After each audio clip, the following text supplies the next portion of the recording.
ගෙතුමෙන් කෙනෙක්ගේ ජීවිතයක් වෙනස් කරන්න පුළුවන්ද?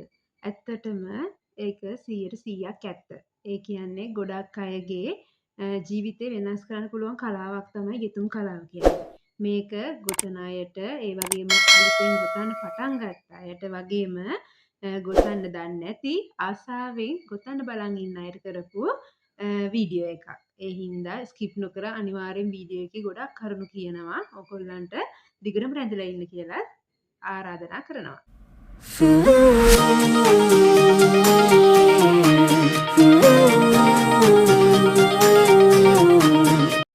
ගෙතුම් කලාව කියන දේ ගොඩක් අය විනෝදාංශයක් විදිහට ඒ කියන්නේ තමන්ගේ හොබි එකක් විදිහට ආසාවෙන් කරන අය ගොඩක් ඉන්නවා. ඒ කියන්නේ ඒකට වයස් භේදයක් නැහැ. පුංචි කෙනාගේ ඉඳලා, ඒ කියන්නේ දැනුම් තේරුම් තියෙන කෙනාගේ ඉඳලා වයසට යන අයගේ වෙනකම්ම හැමෝටම ගෙතුම් කලාවට ආදරේ ආස කරන අය ගොඩාක් ඉන්නවා.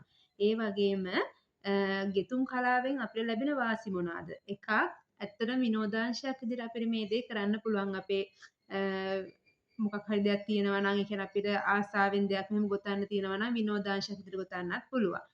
දෙවෙනි කාරණය තමන්ට ස්ට්‍රෙස් රිලීව් කරගන්න. ඒ කියන්නේ මොකක් හරි තමන් ප්‍රෙෂර් එක ඉන්නවා නම් තමන් මොකක් හරි ප්‍රශ්නයක ඉන්නවා නම් එහෙම නැත්නම් තමන් පාළුවෙන් කන්සින් ඉන්නවා නම් මේ ගෙතුම් කලාව ඒ වගේ අයට ගොඩාක්ම හොඳයි. ඇත්තටම ගෙතුම් කලාවෙන් ඉවසීම පවා ප්‍රගුණ කරනවා. ඒකට තව දෙයක් තමයි ගොඩක් තරහ අය ඉන්නනේ. ගොඩක් හැම වෙලේම තරහ යන, ඉවසීම නැති අය එහෙම ඉන්නවනේ. අන්න ඒ අයට විශේෂයෙන්ම ගෙතුම් කලාව කියන්නේ ඇත්තටම මාරම බෙහෙතක්. ඒක මේ මම අත්දැකීමෙන් කියන්නේ. ඒ කියන්නේ ගොඩාක් කේන්ති යනවා නම් තමන්ව තමන්ට පාලනය කරගන්න බැරි නම් ඒ අයට ඇත්තටම ගෙතුම් කලාව කියන්නේ මාරම ඖෂධයක්.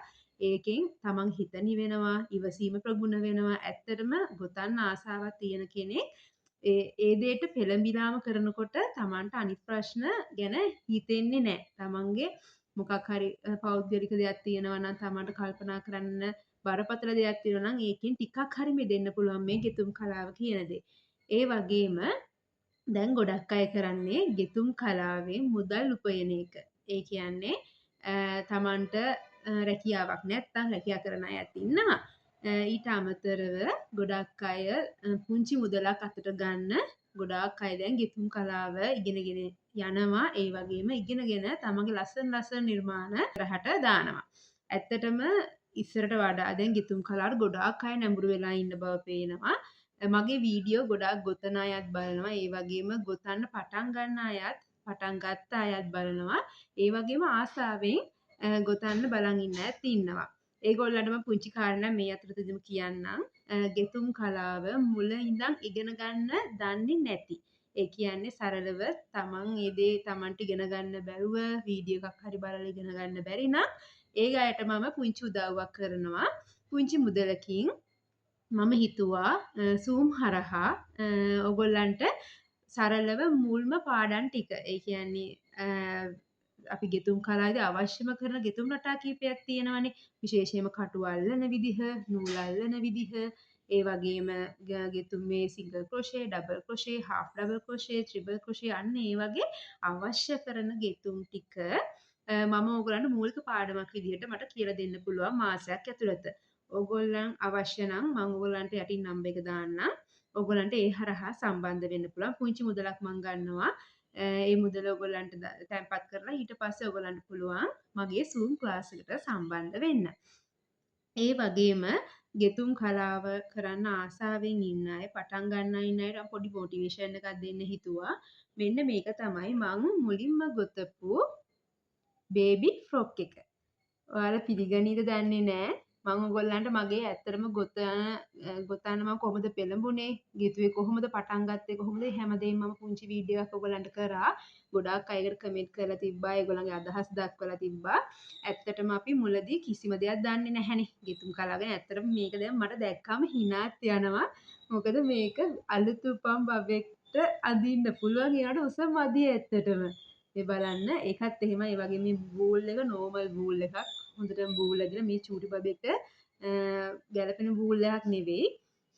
මෙන්න මේ විදිහට තමයි මම පළවෙනි සාමාන්‍ය වූල් ටිකක් අරගෙන මෙන්න මේ ෆ්‍රොක් එක තමයි මම ඇඳුමක් විදිහට ගෙතුවේ. ඇත්තටම මේක හොඳ මතකයක් මගේ. මීට කලින් මම ඇඳුම් ගෙතුවා. ඒ වුණාට මුල්ම ඇඳුම තමයි මේ මගේ ගොතපු චූටි ගවුම. මේ වගේ මෙන්න මේ වගේ තොප්පි කිසිම ඒ කියන්නේ ඇත්තටම ලොකු දෙයක් දැනගෙන නෙමෙයි එක එක දේවල් ඉගෙනගෙන මම ඔයගොල්ලන්ට කලින් කිව්වා මම මුලදී චුට්ට ගුරුවරයෙක් ගාව ඉගෙන ගත්තට ඒක ඇත්තටම මම පොඩි වයසේ ඉගෙන ගත්තේ ලොකු දැනුමක් මට ආවේ නැහැ. දවස් දෙකක් වගේ මම ගියේ ක්ලාස් එකටත්. ඒකෙන් හැබැයි ඒකෙන් ඉගෙන ගත්තා නූල ඇඟිල්ල පටලවා ගන්න විදිහත්, කටු අල්ලන විදිහත්, චේන් දාන විදිහත් ඉගෙන ගත්තා. මම පොඩි පන්තික තමයි 8 9 වගේ පන්තිය තමයි ඉගෙන ගත්තේ. හැබැයි මම ඒක සම්පූර්ණ ඊට පස්සේ අතෑරියා. මම ඊට පස්සේ මේ ජොබ් එකකුත් කරලා අවුරුදු ගාණක් මැරි කරලා ආවට පස්සේ මම මේක ව්‍යාපාරයක් විදිහට පටන් ගත්තේ. ඒ කියන්නේ මුලදී මම කරේ පුංචි දේවල් ගොතලා මට මතක නැහැ. ඒ හින්දා මම ක්ලාස් වලට ඇත්තම සම්බන්ධ වුණේ නැහැ. මම කියන්නේ හැම වෙලේම ඉගෙන ගන්න ආසාව තියෙනවා නම් ඇත්තටම ක්ලාස් වලට යන්න ඕනේ නැහැ. තමන්ට හැකියාව තියෙනවා නම් උපන් හැකියාව හෝ මොකක් හරි හැකියාවක් තමන්ට තියෙනවා නම් ඉගෙන ගන්න ආසාව තියෙනවා නම් ඔයගොල්ලන්ට පුළුවන් වීඩියෝ එකක් හරි බලලා මේ දේවල් ඉගෙන ගන්න. හැමෝටම මම කියන්නේ සල්ලි නැති අය ගොඩාක් ඉන්නවනේ. ක්ලාස් වලට යන්න බැරුව ඒ වගේ අය ඉන්නවනේ. ඒ කියන්නේ මුදල් ආර්ථික පැත්තෙන් ගොඩාක් දුර්වල ඒවට ඉගෙන ගන්න ආසයි ඉන්න අය ඉන්නවනේ. අන්න ඒ වගේ අයට මම කියන්නේ ඔයගොල්ලන්ට පුළුවන් Facebook එකේ ඉන්න ගමන් ඒතරම ඩේටා කාඩ් එක අනිවාර්යයෙන් ෆෝන් එකට දානවනේ. ඒ හින්දා ඒ වගේ වෙලාවට ඔයාලට පුළුවන් මේ වගේ YouTube එකේ ගිහිල්ලා ක්‍රොෂේ තියෙන වීඩියෝස් බලන්න. වීඩියෝ බලලා ඔයගොල්ලන්ට මම මුල ඉඳලම සරලව කියලා දීලා තියෙනවා කොහොමද ගොතන්න නූල් අල්ලන විදිහ, කටු අල්ලන විදිහ හැමදේම කියලා දීලා තියෙනවා. එහෙම ගොතන්න බැරි අයට තමයි මං කිව්වේ මම වෙනම Zoom class එකක් කරන්නම් කියලා. ඒ වුණාට ඔයාලන්ට ඇත්තටම වීඩියෝ බලලා ඔයාලන්ට කරගන්න පුළුවන්. රටාවල් පවා හැමදේම ගොතන ඇඳුම් ගැන පවා මම හැම විස්තරයක්ම මගේ channel එක හරහා කියලා දීලා තියෙනවා. ඉතින් මට කියන්න ඕන උනේ පටන් ගන්න ආසාවෙන් ඉන්න කෙනෙක් නම් බය නැතුව පටන් ගන්න.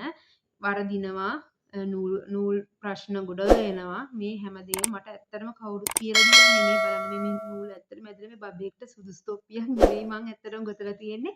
ඔළුවේ ප්‍රමාණය හැමදේම ඇති. ඒ වුණාට මේ නූල් බබාලට හොඳ නැහැ. හේතුව මේක නහයට යන්න පුළුවන් චූටි බබාලානේ. හරිත උපන් බබාලා ගොඩාක් පරිස්සම් කරනවානේ අපි. ඒ හින්දා මේ වගේ තොප්පි පොඩි බබාලට ගැලපෙන්නේ නැහැ, සුදුසු නැහැ. ඉතින් අපි ඒතකොට හොඳ වූල් හොයලා මොනවාද වූල් දෙන්නේ නැති වූල් මොනවාද, මිල්ක් කොටන් කියන්නේ මොනවාද, අන්න ඒ වගේ ආය බේබි වූල් කියන්නේ මොනවාද, අන්න ඒ විදිහට හැමදේම හොයලා මම ඉගෙන ගත්ත විදිහ එහෙමයි. ඔයාලත් ඉතින් මේ වගේ හැමදේම හොයලා දැන් නම් හැමදේම තියෙනවා. කියලා දෙන අයත් ඉන්නවා, ක්ලාස් කරන අයත් ඉන්නවා. ඊට අමතරව YouTube channel හරහා ඔයගොල්ලන්ට සරලව ඉගෙන ගන්න පුළුවන්. කොහොමද නූල් වර්ග අපි අඳුරගන්නේ, කොහොමද අපි නූලක් හරියට මේ ඇඳුමට ගැලපෙන විදිහට කොහොමද අපි ඒක හිතන්නේ. ඒ වගේම ගොතන සයිස් chart හැම වීඩියෝ එකක්ම මම ඔයගොල්ලන්ට කරලා තියෙනවා. ඒ හින්දා ඔයගොල්ලන්ට පහසුවෙන් channel එක හරහා ඉගෙන ගන්න පුළුවන්. මම මේ සම්බන්ධව දිගට වීඩියෝ එකක් කරන්නේ නැහැ. මට ඕන වුණේ ගෙතුම් කලාවට ආසාවෙන් ඉන්න අයට පුංචි වීඩියෝ එකක් කරන්න. මොකද ඒගොල්ලන් හරිම ආසයි ගොතන්නේ. ඒ වුණාට බැරි අය ගොඩ ඉන්නවා. මම ඒගොල්ලන්ටත් සපෝට් එකක් විදිහට තමයි කිව්වේ. ඔයගොල්ලන්ට මම Zoom එක හරහා මට උගන්වන්න පුළුවන්. ඒ වගේම ඔයගොල්ලන්ට මගේ channel එක හරහා ඉගෙන ගන්නත් පුළුවන් කියන දේ. මෙතනදී කියන්න ඕන ගොඩාක් මට කීප දෙනෙකු මැසේජ් කරලා තිබ්බා මේ කොහොමද මුලින්ම ගෙතුම් නිර්මාණයක් අපි විකුණන්නේ කියලා. මම ඒකටත් ඔයගලන්ට වෙනම වීඩියෝ එකක් කරලා තිබ්බා. බලපු නැති අය බලන්න පුළුවන්. මම හැම වෙලේම කියන්නේ පුංචි දෙයකින් පටන් ගන්න. ලොකු නිර්මාණ වලට යන්න එපා. අස්සල කීටයක් 10ක් 20ක් ගොතලා ඒක දාන්න. ඒක මාකට් ප්ලේස් එකේ දාන්න පුළුවන්. ඕගොල්ලන්ට එහෙම නැත්තම් ඕගොල්ලන්ට වෙනම පේජ් එකක් හදාගෙන ඒ පේජ් එකට දාන්න පුළුවන්. ඒ දෙන්න පුළුවන් හැමතැන තමන්ගේ ළඟ තියෙන shops වලට දාන්න පුළුවන්. කඩවල් තියෙනවා නම් fancy shop තියෙනවානේ. අන්න ඒවට පුංචි මුදලකට දාන්න පුළුවන්. තමන්ට ඒකට රුපියල් 50ක් 60ක් 100ක් වගේ දෙයක් වගේ මුදලක් ඕගොල්ලන්ට ඒකට ඇඩ් කරගෙන කොස්ට් එක බලලා ඒ වගේ මුදලකට ඕගොල්ලන්ට කීටයක් එකක් වගේ දෙයක් ගොතලා වුණත් දාන්න පුළුවන්. උත්සාහය තියෙනවා නම් ඕනම දෙයක් ඇත්තටම ලස්සනට කරන්න පුළුවන්. මගේ පෞද්ගලික අත්දැකීමක් කිව්වොත් මම අවුරුදු 6ක් 7ක් විතර ජොබ් කරලා ඊටත් වැඩි මං හිතන්නේ ජොබ් එකක් කරලා ඊට පස්සේ මම එතනින් අයින් වුණා. අයින් වුණාට පස්සේ කියන්නේ මගේ පෞද්ගලික හේතුන් මත මම අයින් වුණා. ඊට පස්සේ මට ජොබ් එකට යන්න බැරි වාතාවරණයක් තිබ්බා. එතකොට මම ඇත්තටම මාර විදිහට කලකිරලා හිටියේ ජීවිතේ. ඒ කියන්නේ මගේ නිදහස නෑ. මම හිර වෙලා වගේ අත්දැකීම් මට අනන්තවත් තියෙනවා. ඒ වගේ අම්මලා වෙච්ච අයත් ඕන තරම් ඉන්නවා. Tamanට හැකියාවල් තියෙන එළියට දාගන්න බැරුව දුක් විඳින අය. මං කියන්නේ හැම වෙලේම පුංචි තැනකින් පටන් ගන්න ලොකු දේවල් මහා පරිමාණයෙන් දේවල් අරගෙන කරන්න යන්න එපා. තමන්ට තියෙන සුළු දෙයින් ඇත්තටම දැන් අපි ගොතන කට්ටක් ගත්තොත් ඒ කට්ටක් සාමාන්‍ය රුපියල් 100ක් වගේ දැන් වෙන්නේ. ඉස්සර නම් අපි ගන්න රුපියල් 40ක් වගේ 30ක් 40ක් වගේ උනේ. දැන් නම් කට්ටක් 100ක් 120ක් ඔය වගේ මුදලක් නෙවෙන්නේ. බූල් එකක් ගත්තත් රුපියල් 100ක් ඒ අතර වගේ 100 200 වගේ අතරක මුදලක් නෙවෙන්නේ. මුලින්ම ඔයගොල්ලෝ හොඳ බූල් වලින් ගොතලා ඒව කරන්න යන්න එපා. සාමාන්‍ය බූල් එකක් අරන් මුලින්ම ගෙතුම් පටන් ගන්න. හරිම සරලයි. ගෙතුම් කලාව Tamanට ආසාවක් තියෙනවා නම් උනන්දුවක් තියෙනවා නම් ඇත්තටම හොඳ රැකියාවක්. ඒ හින්දා බය නැතුව ඕගොල්ලන් ගොතන්න පටන් ගන්න. නොදන්න තැන් තියෙනවා නම් අනිවාර්යෙන්ම මම කියලා දෙන්නම්. මට කමෙන්ට් එකක් දාන්න මේ වීඩියෝ එක යටින් හරි කමන්න කමෙන්ට් එකක් දාන්න මම කියලා දෙන්නම්. මම සර්ව සම්පූර්ණ නෑ හැමදේම දන්නවා කියලා මම කියන්නේත් නෑ. මමත් හැමදේම වෙබ්සයිට් වලින් හැමතැනින්ම YouTube එකෙන් හැමතැනින්ම හොයලා තමයි ඔයගොල්ලන්ට මේ කියන්නේ. ඒ වගේ මම මගේ පුංචි රැකියාවක් විදිහට මම කරන්නේ. ඇත්තටම මහා ලොකු මුදලක් හෙව්වේ නැති වුණාට මට අවශ්‍ය මුදල් මම සාමාන්‍ය විදිහට ගොතලා ඔයගොල්ලන් මගේ නිර්මාණ දැකලා ඇති. මම සාමාන්‍ය නිර්මාණයක් මට හදිසි නිර්මාණ නැත්තම් කියන්නේ ගොඩක් දවස් එක නිර්මාණ කරනකොට ලොකු කාලයක් දෙනවා නම් මම ඇත්තටම ඒක YouTube එකේ අනිවාර්යයෙන්ම වීඩියෝ එකක් හදලා ඔයගොල්ලන්ට කියලා දෙනවා. හේතුව මම දන්න දේ මම ඔයගොල්ලන්ට කියලා දෙනවා. ඒ වුණාට ළඟ ඒ කියන්නේ මට පුංචි කාලයක් තියෙන නම් මොකක් හරි ඇඳුමක් නිර්මාණය කරලා ඒක කස්ටමර්ට දෙන්න. එතකොට මම මේ වීඩියෝ දාන්නේ නැහැ. හේතුව මට කාලෙ මදි ඔයගොල්ලන්ට වීඩියෝ එක හදලා දාන්නයි කස්ටමර්ට ඒ ප්‍රොඩක්ට් එක දෙන්නයි කාලෙ මදි වෙන නිසා. මම හැම වෙලේම මම දන්න දේ ඔයගොල්ලන්ට පුංචි දෙයින් නම් කියලා දෙනවා. ඔයගොල්ලන් දකින්නේ නැති මම ඔයගොල්ලන් ගොඩක් අය මගෙන් අහලා තිබ්බා සිම්බල්ස් කියවන්නේ කොහොමද කියලා. ඒ කියන්නේ ඩයග්‍රෑම් කියවන්නේ කොහොමද කියලා ගොඩාක් අය මගෙන් අහලා තිබ්බා. ඒකටත් මම වෙනම වීඩියෝ එකක් හදලා මේ වෙනකොට මම හිතන්නේ 5000කට අධික ප්‍රමාණයක් ඒ වීඩියෝ එකත් බලලා තිබ්බා. ගොඩාක් ස්තුතියි ඔයගොල්ලන්ට. ඒ වීඩියෝ එකන ගොඩාක් අය කමෙන්ට් කරලා තිබ්බා නොදන්න දේවල් ඉගෙන ගත්තා. ඇත්තටම මම දන්න දේ මම කියලා දුන්නේ. මම නොදන්න දේවල් එතන ගොඩාක් තියෙනවා. ඒ වුණාට මම දන්න දේ ඔයගලන්ට සරලව කියලා දීලා තියෙනවා. ඉතින් මට කියන්න ඕන උනේ ඕගොල්ලන් ඇත්තටම අපිට මේ ගෙතුමේ ජීවිතේ වෙනස් කරගන්න පුළුවන්. ඕගොල්ලන් ගෙදරට වෙලා ඉන්නවනම් මොකක් හරි රැකියාවක් කරන්න හිතන් ඉන්නවනම් මුලින්ම බය නැතුව අඩිය තියන්න පුංචි දෙයින් පටන් ගන්න. බබෙක්ගේ ඇඳුමක් හරියට ඉස්සෙල්ලා ඉගෙන ගන්නකො.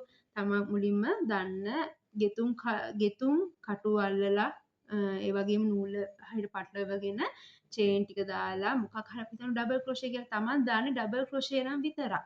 සිංගල් ක්‍රොෂේ නම් විතරක්. ඒ රටා දෙකක් හෝ තුනක් භාවිතා කරලා බබෙක්ගේ ඇඳුමක් ෂෝක් එකට ගොතන්න පුළුවන් හරියට දන්නවනම්. ඒ කියන්නේ මම සයිස් chart පවා ඔයගොල්ලන්ට දාලා තියෙනවා. ඔයාලට පුළුවන් මේ වීඩියෝ සයිස් chart එක අනිවාර්යෙන් ටේප් එකක් තමන් අතේ තියෙන්න ඕනේ. ටේප් එකකින් මැනලා හරියට ඒ විදිහට බබාලගේ ඇඳුමක් නිර්මාණය කරලා ඒක මාකට් ප්ලේස් එකට දාන්න පුළුවන්. නැත්නම් කවුරු හරි කස්ටමර් කෙනෙක් හරි නැත්නම් ඔයා දන්න කෙනෙක්ට හරි ඔයාට ඒක ඔයාගේ ගාන බලලා සේල් කරන්න පුළුවන්. මම ගාන හදන විදිහත් වෙනම වීඩියෝ එකක් හදලා තියෙනවා. දාලා තියෙනවා ඔයගොල්ලන්ට බලන්න පුළුවන්. ඉතින් මම මෙතෙන්දි කියන්නේ ඔයගොල්ලන් පුංචි දෙයින් පටන් ගන්න. Taman දන්න දෙයින් පටන් ගන්න. බය වෙන්න එපා. ඉස්සරහට අඩිය තියන්න. Taman දන්න දෙයින් පුළුවන් විදිහට පටන් ගන්න. මට ඒ දේ තමයි කියන්න ඕන උනේ. ඇත්තටම ගෙතුමේ ජීවිතය තමන්ගේ ජීවිතේ වෙනස් කරගන්න පුළුවන්. ඒ හින්දා අනිවාර්යෙන් මගේ වීඩියෝ එක හොඳයි නම් ලයික් එකක් කමෙන්ට් එකක් දාන්නත් ෂෙයා කරන්නත් අමතක කරන්න එපා. ඔයාලගේ කමෙන්ට් එක ගොඩාක් වටිනවා මට. ඇත්තට මේ කමෙන්ට් එකක් වුණත් මම හැම වෙලේම ආසාවෙන් කියනවා. මොකද මට නෙගටිව් කමෙන්ට්ස් දාලා නැහැ ගොඩක් අය. ඇත්තට මම ඒ ආදරේට ගොඩාක් ආදරේ. හැමෝම මට ඇත්තටම ආශිර්වාද කරනවා. ඒ වගේම පුළුවන් විදිහට දන්න දේ මම කියලා දෙනවනේ. ඇත්තටම මට ඒකෙන් මට ප්‍රතිඵලත් ලැබිලා තියෙනවා. මම දන්න දේ කියලා දීලා. කියන්නේ ඕගොල්ලන් බය නැතුව කරන්න පටන් ගන්න. සරලව මගේ channel එක හරහා ඔයගොල්ලන් කියලා දීලා තියෙනවා. කලින් කිව්වා වගේ ගෙතුමට ඒත් ඔයාලා අතහුරු නැත්තම් ඔයාලා කරගන්න අමාරුයි අපහසුයි කියලා තේරෙනවා නම් මගේ නම්බර් එක යටින් දාන්නම්. ඒ නම්බර් එකට ඔයගොල්ලන් මෙසේජ් එකක් දාන්න ඉගෙන ගන්න ආසයි නම් Zoom එක හරහා මම ඔයගොල්ලන්ට අනිවාර්යෙන් කියලා දෙන්නම්. එහෙනම් අලුත් වීඩියෝ එකකින් හම්බ වෙනකන් ගිහින් එන්නම්.